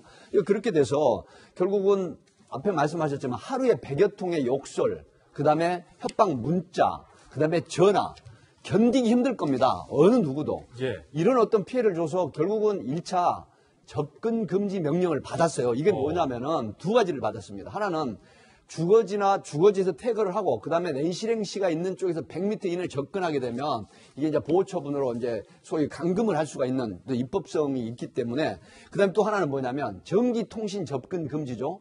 이게 전화를 하거나 어떤 경우라도 전화로도 접촉을 못하게 하는 이런 접근 금지 명령을 내렸는데 법원에서 이제 검찰에서는 이게 보고서 이게 충분히 구속할 사유다라 해가지고 영장을 청구를 했습니다. 그래서 실질심사가 2번이나 있었는데 실질심사에 모두 출석하지 않았습니다. 예. 그래서 영장 실질심사를 받지 않고 지금 도주를 하는 바람에 방금 말씀하신 A급 지명 수배를 이제 했습니다. 지금 수사 중입니까? 네, 지금 수사 중이죠. 이제 그 수사관들이 추적을 하면서 체포를 하고 있는데 예를 들어서 휴대폰 전원을 꺼놓는다라든가 아니면 우리가 보통 흔히 말하는 생존 반응이 없다라는 거죠. 왕진진에 예를 들어서 그 신용카드를 사용한다거나 아니면은 IP가 추적될까봐 인터넷을 사용하지 않는다라고. 그러니까 이런 형태이기 때문에 상당히 어려움을 겪고 있다라고 합니다. 그래서 지금 이 팝 아티스트 낸시랭 씨 같은 경우에는 굉장한 어떤 정신적인 그런 피로감 내지는 불안감을 증폭당하고 있다. 이렇게 지금 알려지고 있습니다. 생존 반응이 현재 없다. 그러니까 완벽하게 지금 이른바 수사용어로 잠수를 탔다. 잠적을 했다. 그렇습니다. 네. 그렇다면은 좀 왕진진을 찾아내는 좀 어려움이 있을 것 같은데 낸시랭의 이야기 이 시점에서 한번 들어보겠습니다. 그동안 남편에 대해서 의심스러웠던 부분들에 대해 제가 이렇게 질문하거나요. 이야기를 꺼내게 될 때마다 그 폭력성이 자꾸 강해져서요. 네. 욕설들과 함께 성적 수치심이 느껴지게 하는 정말 입에 담을 수도 없는 말들과 폭언을 일삼았어요. 남편 지인들이 있는 자리에서도 제 얼굴을 때렸고 이후 점점 심해져서 집안에 감금 폭행까지 이어져 반복됐습니다. 정말 입에 담을 수 없는 거랑 다 죽여버리겠다. 함께 죽자. 너 가만 안 놔두겠다. 이런 식으로 협박 같은 문자들을 계속 보내왔죠. 아니 이거 분명히 같이 지웠는데 이거를 따로 빼돌려 썼던 건지 아니면 무슨 뭐 복원을 시킬 수 있는 뭐 그런 게 기술이 있어서 한 건지 저는 모르겠어요. 근데 그냥 그거를 보는 순간 너무너무 놀랬고, 저는 순간 그게 제가 아닌 줄 착각할 정도로 너무 놀래가지고, 리벤지 포르노 공개를 하게 되면은요, 그냥 한 여성으로서 또 뭐 알려진 사람으로서든 그냥 모든 게 다 끝나게 되는 건 거죠. 너무너무 두렵고 무섭고 너무나 또 수치스럽고 그냥. 지금 낸시랭 씨의 목소리 음성을 들어보면 상당히 울먹이면서 좀 뭔가 두려워하는 그런 모습인데, 사실은 이 왕진진 씨가 과거에 전과가 있는데 낸시랭이 좀 이 사실에 대해서 좀 간과하거나 이른바 좀 속아서 결혼한 측면이 있다. 낸시랭 씨가 이렇게 얘기한 바 있죠. 네, 그럴 가능성이 거의 100%라고 저는 봅니다. 왜 그러냐면 지금 언론에 많이 보도가 됐었죠. 이 왕진진 씨가 99년도에 특수강도 강간이라고 하면 특수강도 강간. 예, 이제 이게 뭐냐면요. 뭐 흉기나 2인 이상이 들어가서 여성을 강간을 합니다. 그렇게 하고 그 여성의 가지고 있는 금품이라든가 이런 걸 강취라고 하죠. 법률 용어로. 강제로 뺏어서 나오는 이 부분이 이제 경찰에 적발이 돼가지고 검거돼서 뭐 징역형을 4년을 받았다라고 합니다. 이미 99년도에. 네. 그런데 그 이후에도 또 다른 특수강도 강간 혐의로 모두 8년형을 선고받고 살아왔다. 출소했는데 또 네, 특수강간 이런 게 이제 알려지면서, 이런 게 알려지면서 낸시랭은 어차피 결혼을 했기 때문에 내 남편이다. 그리고 과거가 무슨 의미가 있느냐. 앞으로 열심히 행복하게 살고 하면 되지 않느냐. 이런 기자회견까지 했었어요. 저도 기억을 하는데, 이런 측면임에도 불구하고 무려 결혼 생활이 짧지 않은 결혼 생활 동안에 엄청난 그런 어떤 그 폭력, 특수협박, 특수상해 뭐 하여튼 온갖 범죄를 다 저질렀는데, 낸시랭 씨 입장에서 보면 특히 가장 지금 말씀하셨지만은 한번 보세요. 부부관계에 그걸 몰래 성관계를 찍어가지고 세상에 유포하겠다라고 하면 그건 정말 인격 살인이 아니라 정말 여성으로서는 끝나는 그런 형태지 않습니까? 얼마나 공포스럽고 정말로 심신이 모두 피폐해질까 싶어서 안타까운 생각이 듭니다. 김광선 변호사님, A급 지명수배예요. A급 지명수배가 일단 뭡니까? 일단 그 수사기관에서 수사를 하다가 피의자로 소환을 하죠. 근데 피의자가 계속 소환에 불응하면 잡으러 가든지 해야 하는데, 사실 뭐 잠복근무만 해도 잡으려고 하는데 잡을 수 없는 경우가 있죠. 그러면 항상 수사의 어떤 인원 자체는 한정되어 있기 때문에 그 한 사람에 대해서만 어떻게 계속적으로 추적할 수는 없죠. 그래서 우리가 지명수배라는 제도가 있습니다. 그래서 지명수배는 일단 행방불명이 된다거나 소환 불응했을 때 지명수배를 하는데, 이제 지명수배는 이제 급이 있어요. 그런데 그중에 가장 큰 것이 이제 A급이라고 우리가 볼 수 있는 것이, 지금 왕진진 씨 같은 경우는 영장 심사기일에 2번 안 나왔습니다. 그래서 영장이 아마 발부가 됐을 겁니다. 왜냐하면 증거인멸 및 도주혐의가 있잖아요. 그렇기 때문에 만약에 어디에서 뭐 신분에 대해서 그 경찰에 의해서 이제 만약에 신분 조회가 되면 그 자리에서 바로 검거할 수 있죠. 그 구속영장 가지고. 또 다른 하나의 경우는 체포영장을 미리 발부해요. 그러니까 법원으로부터 이 사람의 범죄 사실은 중대하기 때문에 경찰에서 신분 확인 즉시 바로 체포할 수 있도록. 그래서 체포영장을 미리 발부해서 지명수배를 하는 경우가 바로 A급이라고 할 수 있는데, 왕진진 씨 같은 경우에는 구속영장이 이미 발부된 사람이에요. 그러니까 영장으로 바로 구속할 수 있는 그런 경우에 해당된다고 볼 수 있는데, 그 왕진진 씨의 어떤 그 언론에 나온 전과를 보면 완전 인생 자체가 범죄로 좀 점철되어 온 그런 인생이 아닌가 싶습니다. 아까 우리 백기정 팀장님께서 말씀하셨지만 99년도에 특수 강도 강간으로 징역 4년 선고받고, 그다음에 나와서 또 8년을 선고받아요. 그 8년을 거의 마무리할 단계에서 구치소에서 또 폭행 사건이 문제가 됩니다. 교도관을 폭행했다고. 그랬어요. 그래서 이제 1년을 또 더 살게 되는 거예요. 그러면 한 2012년도, 13년도에 출소를 했을 텐데, 지금 결혼은 2017년도에 했었거든요. 근데 이 중간에도 계속 장재현 씨와 관련된 뭐 유서를 자기가 가지고 있다, 친필로 쓴 유서. 근데 그게 유죄로 밝혀졌거든요. 또 그 중간중간에도 어떤 폭행 사건이 있었고, 2017년도에 낸시랭 씨가 결혼하는데 그때부터 계속 폭행을 하는데 범죄의 특징이 있어요. 앞에 자가 다 특수자가 붙습니다. 특수자가 붙는다는 것은 뭔가 위험한 물건이나 흉기를 가지고 범행을 하는 거죠. 그래서 그게 좀 약간 상습적으로, 습벽으로 어떠한 본인 자체가 그런 인성을 가지고 있지 않느냐, 이런 우리가 의구심을 가질 수밖에 없어요. A급 지명수배 생존 반응도 없다라고 말씀하셨는데 체포 가능하겠습니까? 어찌됐든 지금 그 삼면이 바다고 지금 남북으로 휴전선 있지 않습니까? 예. 그걸 도망을 가겠습니까? 도망가봤자 야만이다. 그렇기 때문에 아마 수사관들이 충분히 체포를 해서 뭐 구속, 구금을 할 걸로 그렇게 이럴 예상합니다. 경우에는 어떻게 합니까? 보통 이제 수사 기법 중에 하나긴 한데 뭐 잠복 수사도 당연히 못 들어가겠죠. 충분히 잠복도 하고요. 그다음에 행동 패턴이라는 게 있습니다. 본인이 행동 패턴이 있다. 예, 그 본인이 가지고 있는 뭐 현금이 다 떨어지게 되면은 이제 지인들에게 연락을 하거나 아니면 연고선이 있는 곳에 이제 나타나게 되는 형태고요. 제가 좀 한 가지 우려하는 건 혹시 왕진신 씨가 계속 이제 수배된 상태에서 쫓기면서 제2, 제3의 어떤 다른 범행을 할 가능성도 있다 하는 측면이 있기 때문에 빨리 잡아야 된다. 예, 최대한 빨리 검거가 돼야 된다 이런 생각을 합니다. 예, 지명수배를 내렸으니까 혹시 목격하신 분들이 있으면 또 우리 수사 당국에 빨리 또 제보를 해주시는 또 것도 포상금까지 받을 수도 있습니다. 예, 중요한 역할이 한 점 말씀드립니다. 두 번째 취재 수첩 사건입니다. 부천 링거 사망 사건 아마 많은 분들이 들어보셨을 텐데 이 사건이 반전에 반전을 거듭하고 있습니다. 이 사건 현장에서 당시 여자친구가 혼자 살아남았는데 타살 의혹이 강력히 제기되고 있습니다. 부천 링거 사망 사건 혼자 살아남은 여친.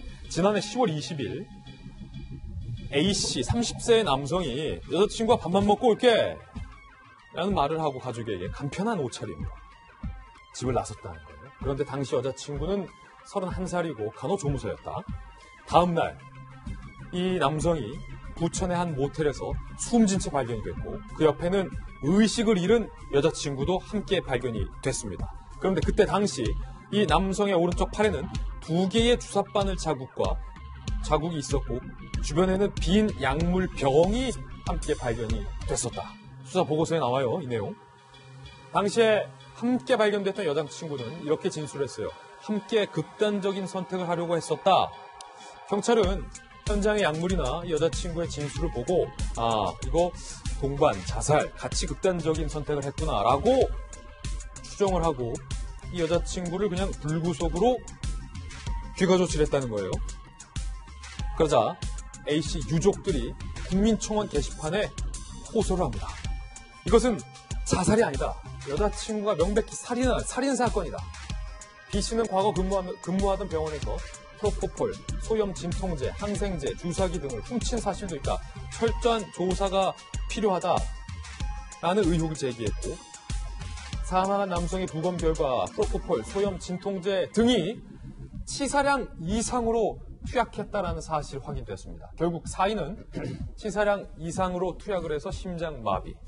당시 B씨의 약물 투약량, 여자친구의 약물 투약량은 이에 반해서 치료가 필요한 농도의 이하 수준인 것으로 확인이 됐습니다. 자, 이 백지영 팀장님. 처음에는 이 수사 당국이 여자친구와 남자친구가 뭔가 좀 극단적인 선택을 함께 하려는 것 아니냐. 그 과정에서 유족이 반발을 했는데 부검 결과가 반전이네요. 그렇습니다. 지금 부천 원미경찰서에서는 이계 등에 의한 촉탁살인죄로 검찰에 송치를 했습니다. 그게 뭡니까? 예, 이게 뭐냐면은 이제 형법 253조 우리 김남장 변호사 계시지만 위계나 이력으로 해서 촉탁 승낙하게 하거나 자살을 결의해가지고 결국 도와줘서 사망케 한 거거든요. 하기 때문에 지금 저는 이 사건이 잠깐 이해가 안 가는 부분이 있어요.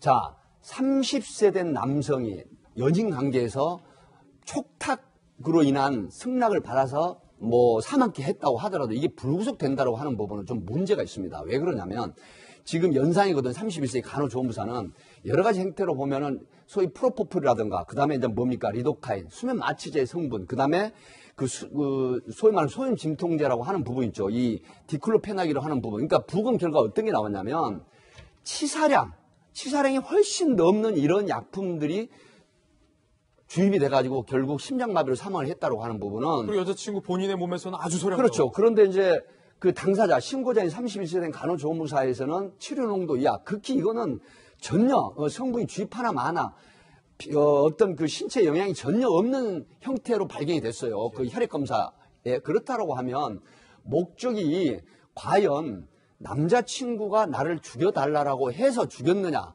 아니면 다른 여러 가지 이유로 정말 그 촉탁 승낙 살인을 가장한 그런 형태로 살인을 했느냐 이제 이런 부분인데 이런 부분은 어쨌든 본인이 어느 정도 시인을 하고 있고 또 30대 된 남성이 사망을 했으면 이게 과연 불구속될 상태인가? 저는 수사를 했던 사람으로서 상당히 의외라는 상황이거든요. 지금 현재 수사 내용이 조금 뭔가 의아스럽다. 네, 그렇기 예. 때문에 이제 수사를 했던 사람들 입장에서는 이거는 불구속된 상태에서 수사를 하고 재판한다라고 하는 부분은 좀 무리가 있지 않느냐 하는 그런 비판이 있는데 어쨌든 이 여성은 굉장히 자유롭지 못한 그런 형태의 범죄 심리가 있었다라고 저는 분석을 합니다. 예.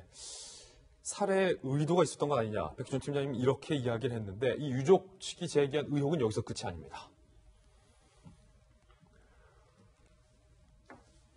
평소 피로회복에 좋다며 약물을 이용해 다른 사람들에게 투약하고 이 동생의 친구들에게도 주사를 권한 적이 있다.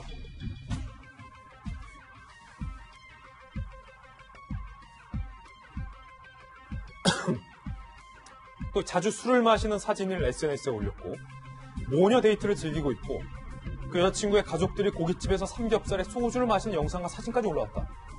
내 남동생은 사망했는데 태연하게 술을 먹고 있다.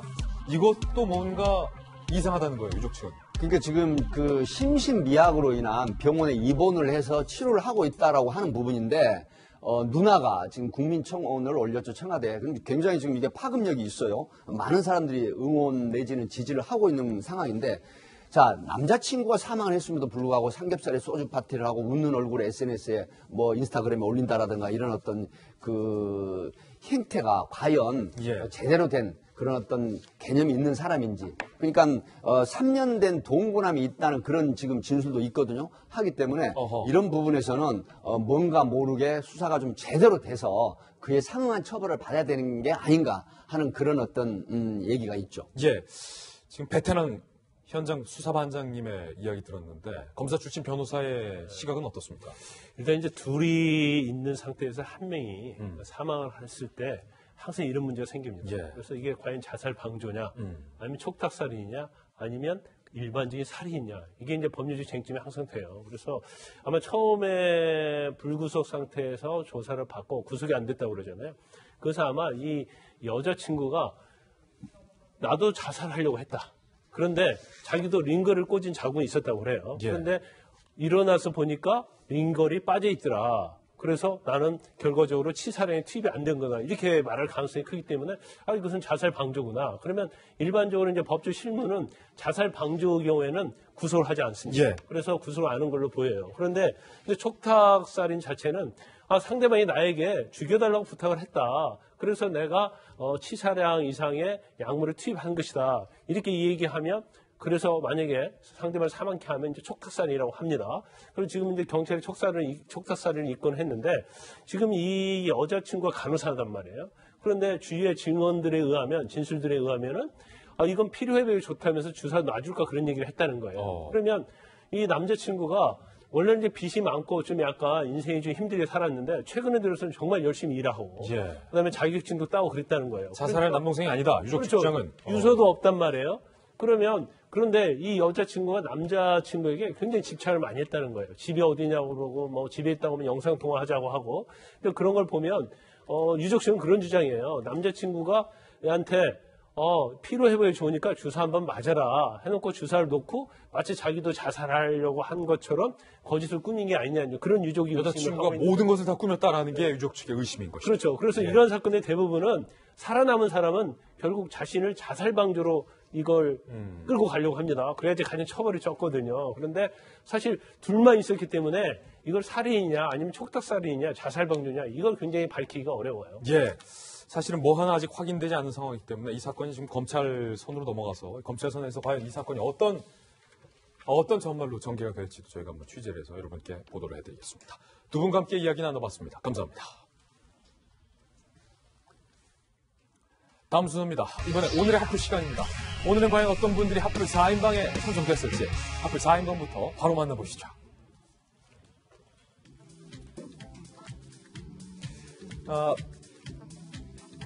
버거킹, 햄버거의 왕이라고 하는 버거킹 사진, 그다음에 유해전 최고위원 사진, 그리고 일본의 한 시장 사진, 그리고 손혜원 의원의 사진입니다. 어떤 이야기 하나씩 소개해드리겠습니다. 패스트푸드 업체인 버거킹의 광고가 인종차별 논란에 휩싸였습니다. 문제가 제기된 건 버거킹 뉴질랜드가 신제품으로 내놓은 버거 베트남의 광고. 금발의 백인 여성이 웃으면서 긴 젓가락으로 이렇게 햄버거를 집어서 남성에게 먹이는데, 아니 햄버거를 젓가락으로 먹는 것부터 이상합니다. 두 남녀는 젓가락을 엇갈리게 잡으며 젓가락질을 힘들어하는데요. 해당 광고가 공개되자 온라인에서는 젓가락을 이용하는 사람들이나 베트남인에게는 농담이 아니다라며 무지한 광고다라는 비판이 이어지고 있는 상황. 회사 측은 브랜드의 가치가 담긴 것은 아니다라며 해명하고 홍보 계정에서 해당 광고는 삭제했지만 사과를 촉구하는 목소리가 커지고 있습니다. 아니 우리 젓가락으로 햄버거 안 먹어요, 버거킹. 무슨 광고입니까 이게? 광고에서 젓가락을 이용해 동양인을 비하한다는 논란은 이번이 처음이 아닙니다. 지난해 11월 명품 브랜드 돌체 앤 가바나가 중국 여성이 젓가락으로 피자를 먹는 모습에 광고에 담았다가 불매 운동이 벌어졌고요. 상하이에서 열릴 예정이었던 패션쇼가 취소되기도 했습니다. 참 이 동양인들을 모르보고 말입니다. 예. 지난 2017년 발생한 포항 지진을 두고 하늘의 준엄한 경고라고 말한 류혜전 한국당 최고위원. 자신을 무당이라고 칭한 김동호 목사를 상대로 손해배상 소송을 제기했는데 법원의 최종 판결을 받았습니다. 먼저 류 전 최고위원의 말부터 들어보시죠. 이번 포항 지진에 대한 문정부에 대한 하늘이 준엄한 경고 그리고 천심이라고 하는 지적들이 나오고 있습니다. 문재인 대통령은 결코 이를 간과해서 들어서는 안 될 것 같습니다. 무당인가 그랬어요. 무당은 그런 소리 하겠지. 정치 최고위원이라는 사람이 하는 말이 무당 같고, 무당이나 하는 소리지 어떻게 지진 난 거 가지고 정부 탓하고 과세 탓하고 그게 무슨 말이 되는 소리를 해야지. 법원은 명예훼손이 아니라며 김 목사의 손을 들어주었습니다. 김 목사가 무당이라는 표현은 비유적인 표현을 썼다는 겁니다. 대법원은 원심 판결을 받아들여 류혜 전 최고위원이 낸 상고를 기각했습니다. 한편 바른미래당의 분열 상황이 날로 악화되고 있습니다. 옛 바른정당 출신 위원들이 손학규 대표에게 선거 참패에 대한 책임을 지고 사퇴 요구에 나선 건데요. 어제 열린 최고위원 회의까지 보이콧하면서 내분이 격화되고 있습니다. 그러니까 이 지도체제를 바꾸든지 아니 이 지도체제가 재신을 받든지 그걸 하지 않고 있기 때문에 회의 불참밖에 더 있겠습니까? 네. 지금 기다렸다는 듯이 그 선거 지지율이 떨어진다고서는 바꿔라? 어림없는 소리입니다. 손 대표는 사퇴도 어림없다며 나 그만두면 당대표 누가 할 거냐 강하게 반발했는데 바른정당계와 국민의당계가 어떤 행동을 취하는가에 따라 야권 재편의 시나리오가 결정될 것이라는 전망도 함께 나오고 있는 상황. 일단은 박수인 기자, 이게 지금 바른미래당의 내홍이 상당히 격화됐는데 일단 일각에서는 손 대표를 물러나라고 하는데 바른미래당의 손 대표가 만약에 물러난다면 그 당대표를 할 만한 인물은 있습니까? 당대표로 할 만한 인물이 현재로선 없죠. 손 대표만큼 그 중량급 있는 인사가 지금 당내에 없는 상황이기 때문에 딱히 대안도 없는 상황입니다.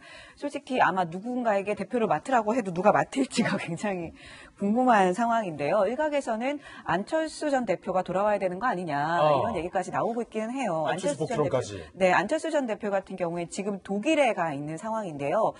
안 전 대표가 복귀할지도 그것도 애매합니다. 왜냐하면 이 정치에 복귀한다는 게 어쨌든 대의라는 명분이 있어야 되잖아요. 그런데 지금 상황에서는 이 당내 혼란이 대의라고 보기는 힘들죠. 그렇기 때문에 안철수 대표가 어떤 명분을 갖고 복귀하기도 힘들 것이다라는 상황이 좀 예측이 되고요. 이뿐만이 아니고 또 안철수 대표가 온다고 해서 이 상황이 정리가 될까? 이 부분에 대해서도 의구심이 듭니다. 지금 이 바른미래당 같은 경우에 내홍이 깊다라고 했는데 이미 한 지붕 두 가족이다 이런 얘기가 나왔었죠. 이미 내홍이 굉장히 깊은 상황이었던 상황인데 지금 이게 이번 4.3 재보선을 계기로 오히려 더 표면화됐을 뿐이지 이게 뭐 그전부터 없던 일인데 갑자기 생기고 이런 게 아닌데다가 그러다 보니까 당 내에서는 그 전부터 우리가 바른미래당이라는 간판으로 선거를 치르기는 힘들 것이다. 내년 총선을 치르기는 힘들 것이다. 라는 상황이 계속 기저에 깔려 있었습니다. 이현주 의원의 행동도 이런 생각이 기저에 깔려 있는 상황에서 나온 얘기였는데요. 이번에 4.3 재보궐에서 이 지지율이 한 3.57 정도 굉장히 나쁜 성적을 받다 보니까 더 이상은 안 되겠다. 이번에 이를 계기로 나가야겠다라는 얘기가 지금 나오고 있는 상황이고요. 이 사람들에게는 어떻게 보면 대표가 누구인가가 중요했던 것이 아니고 당장 나갈 명분이 필요한 상황이었던 거거든요. 그렇기 때문에 누가 와도 이 내분을 지금 수습할 수 있을 것이다. 이런 생각은 들지 않습니다. 세 번째 악플도 만나보시죠.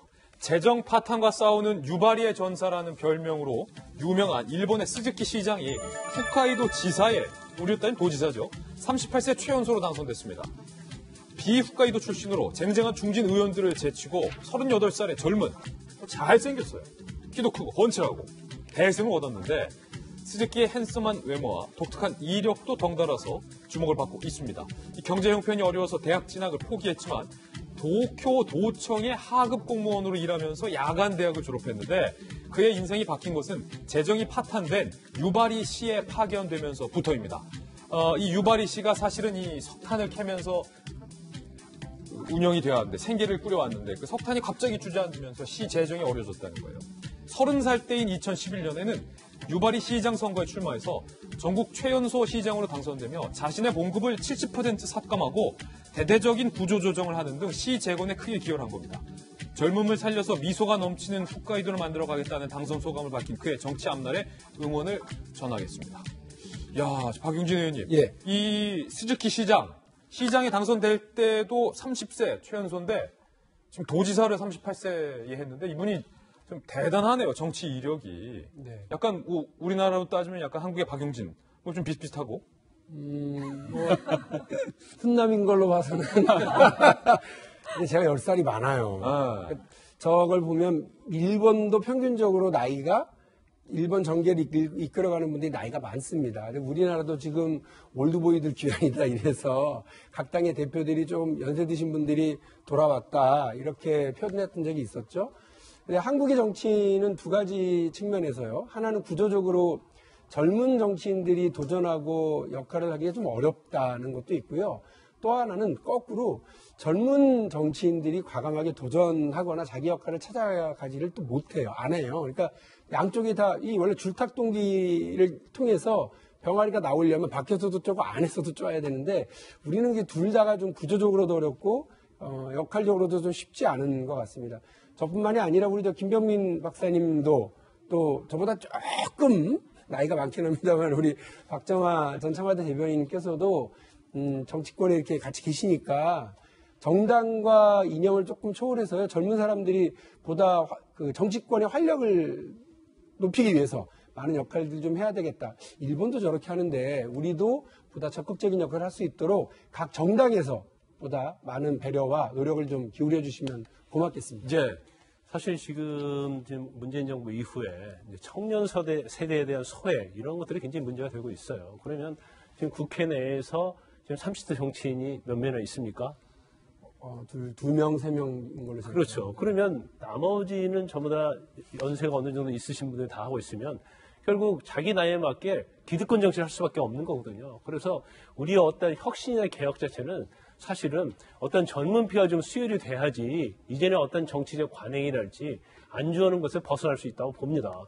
그래서 뭐 청년 정치인 할당제도랄지 이런 것들이 선거 때마다 얘기는 나오고 있지만 그게 전혀 지켜지지 않고 있거든요. 그러다 보니까 20대, 30대들은 결국 자기들을 위한 어떤 제도랄지 그런 것들이 전혀 이루어지지 않고 있는 것에 대한 굉장히 불안감이 있고 불만감이 있는 거예요. 그래서 우리도 과감하게 이제 청년 세대들이 정치에 진입을 하고 그들이 이전과 다른 정치를 할 수 있는 그런 풍토를 좀 마련해 줘야 하는 것이 어떻게 보면 향후 우리 미래를 위해서도 굉장히 고려해야 할 그런 방향이다 이렇게 봅니다. 저는 근데 여기 두 분의 좀 반론을 달면 나이가 어리다고 그냥 정치권을 가면 안 돼요. 이분 같은 경우는 하급 공무원일 때 이 유바리 씨에 가서 재정 파탄을 개혁하기 위해서 엄청나게 애썼잖아요. 그래서 파견 기간이 끝나서 2010년 3월에 다시 도쿄도청으로 복귀를 할 때 시민들이 꼭 돌아오면서 노란색 손수건까지 흔들었다고 합니다. 이 정도는 돼야 젊어서도 정치할 수 있다라는 또 생각도, 간섭도, 높아심도 한마디 보태면서 다음 네 번째 악플도 소개를 해드리겠습니다. SNS에 해시태그 우리 아버지는 이라는 글이 확산되고 있습니다. 발단의 시작은 손혜원 의원, 부친의 독립유권자 특혜 의혹에 니들 아버지는 뭐 하셨지? 라고 되물은 손혜원 의원을 향해 우리 아버지는 이라는 해시태그를 따라 응답을 한 겁니다. 손혜원 의원이 올린 이야기예요. 나라 위에 목숨을 걸었던 제 아버지를 물어뜯는 인간들 특히 용서할 수 없다. 니들 아버지는 그때 뭐 하셨니? 니들 아버지는. 해시태그 우리 아버지로 올라온 글들을 좀 살펴보면 아버지는 인민군이 우물에 독약을 풀어넣는다는 소문이 돌자 소년단에 가입하셨고 친구 3명과 짝을 지어 마을 우물을 지켰다.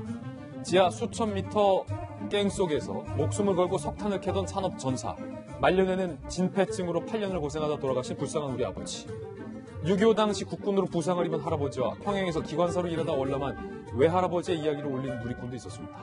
손혜원 의원도 그녀의 부친이 어떻게 나라를 위해 목숨을 걸었는지 설명해줬으면 좋겠다라는 반응도 현재 나오고 있는 상황입니다. 박정현 대변인, 니들 아버지는 뭐 하셨니? 이게 짜증나요. 언제까지 우리 국민들이 저런 얘기를 들어줘야 되는지 참 짜증이 나는데요. 글쎄 언제부턴가 가장 존경한 사람이 누구냐고 물어보면 저는 서슴없이 아버지라고 얘기합니다. 몇 년 전에 돌아가셨는데 뭐 크게 많이 배우지도 않았어도 새벽부터 저녁까지 저희가 이제 3남매였는데 아이들 가리키느라고 그 낙에 나가서 하루 종일 일해 오시면서 그 주변에 있었던 분들이 다 포니 자동차 만들었던 거고요. 포니 자동차. 애니콜 전화기 만들어서 지금의 대한민국을 만들었잖아요. 글쎄 뭐 저렇게 얘기하시는 분처럼 독립운동을 했는지 뭐 민주주의 운동을 했는지 잘 모르겠습니다만 니들 아버지라고 표현할 만큼 우리 아버지 그렇게 막험하게 살지 않았다는 거 분명히 좀 인정해 주셨으면 하는 생각입니다. 예, 저희는 60초 광고 후에 오늘의 힐링 뉴스로 돌아오겠습니다. 잠시 후 저와 함께 힐링하시죠. 네, 어제 저희가 힐링 뉴스 보도해드리면서 우리 소방관은 정말 애쓰고 있다라는 사진 중에 물집이 잦은 소방관 손 사진을 보도해드렸는데 이게 알고 보니까 중국의 소방관 손 사진인 것으로 밝혀졌습니다. 우리 시청자 여러분들의 너그러운 양해 부탁드립니다. 오늘 힐링 뉴스의 주인공은요, 미국 미네소타에서 태어난 2살의 잭슨이라는 소년입니다. 이 잭슨이 유전적 문제로 태어났을 때부터 평생 걸을 수 없다라는 진단을 받았다고 합니다. 잭슨의 부모님이 마음을 정말로 가슴을 쥐어짜는 걱정과 이 고통 속에서 한 소식을 들어요. 걷지 못하는 장애가 있는 아동들에게 전동 장난감 자동차를 선물하는 프로그램이 있다라는 소리를 어디서 들었던 거예요. 한 대학교와 고등학교가 연계되어 있는 파밍턴 로봇 동아리에서 이렇게 잭슨을 위해서 로봇 자동차를 만들어준 겁니다. 또 못 걷는 사람에게는 로봇 휠체어를 만들어주기도 하고 혼자 설 수 없는 사람에게는 혼자 일으켜주는 로봇도 만들어주고 이 잭슨에게 딱 맞춤인 자동차를 만들어줬습니다. 이제 이 잭슨은요, 횡단보도도 건널 수 있고요, 엄마 아빠와 함께 외출도 할 수 있고요, 친구들과 함께 놀러 갈 수도 있습니다. 기술이 어떻게 세상을 바꿀까라는 생각을 많이 했는데 이렇게 세상을 좀 바꿔줬으면 좋겠다. 정말로 멋진 고교 로봇 동아리다라는 생각이 들었습니다. 우리나라에도 이런 동아리들 많아졌으면 좋겠습니다. 오늘 힐링 뉴스까지 전해드렸습니다. 저희는 내일 아침 9시 5분에 더욱더 풍성한 소식 들고 여러분께 인사드리겠습니다. 오늘 하루는 분명 어제보다 나을 겁니다. 좋은 하루 되십시오. 고맙습니다.